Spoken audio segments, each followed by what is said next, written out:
Hi, this is Shay Veronica, and I noticed an article in Barbados Today, your online newspaper, and it is titled Remembering the Rawlites of Barbados. And this is something in the early 20th century, 1920s. And this article is remembering the teachers, the educators of that day. And Parkinson is remembered.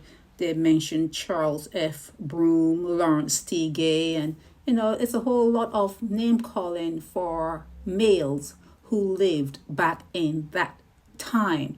And what is known and what is usually left out when these guys are mentioned in your history is the fact that they probably were pedophiles.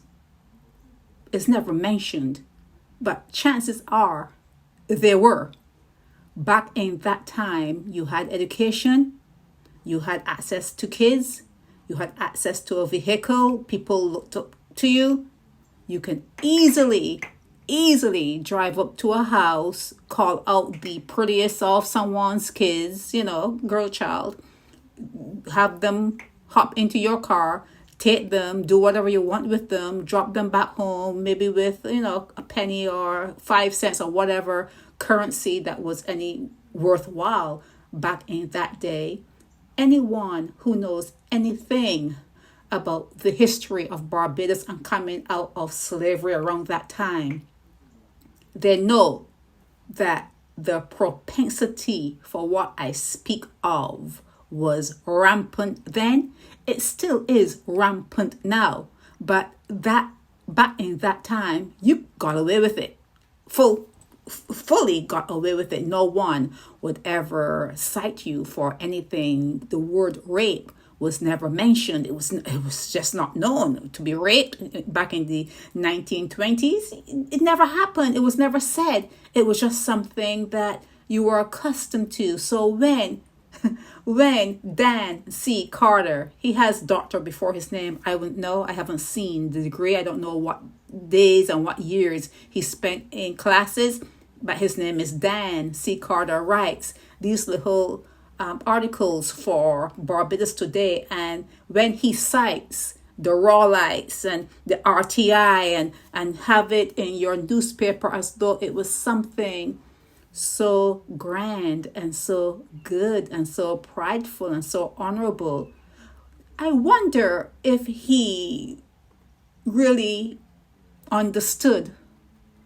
what it was to be a Barbadian back in that time, and if he understood that young girls attending school, young boys anyone that attended school back in that time, it was like a smorgasbord for the teachers. They can pick and choose whoever they wanted to abuse.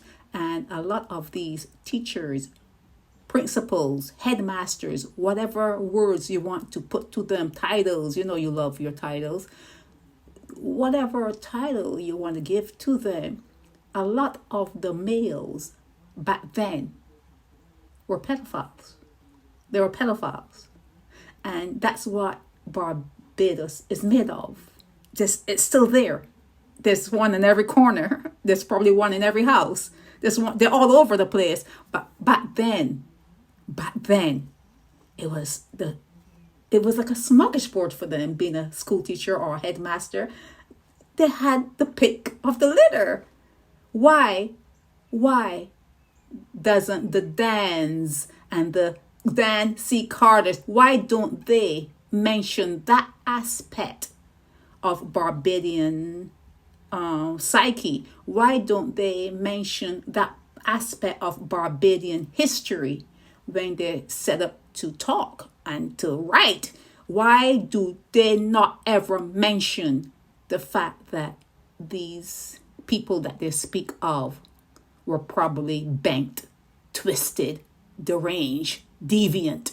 Why aren't those words ever read in these articles? This is Shay Veronica.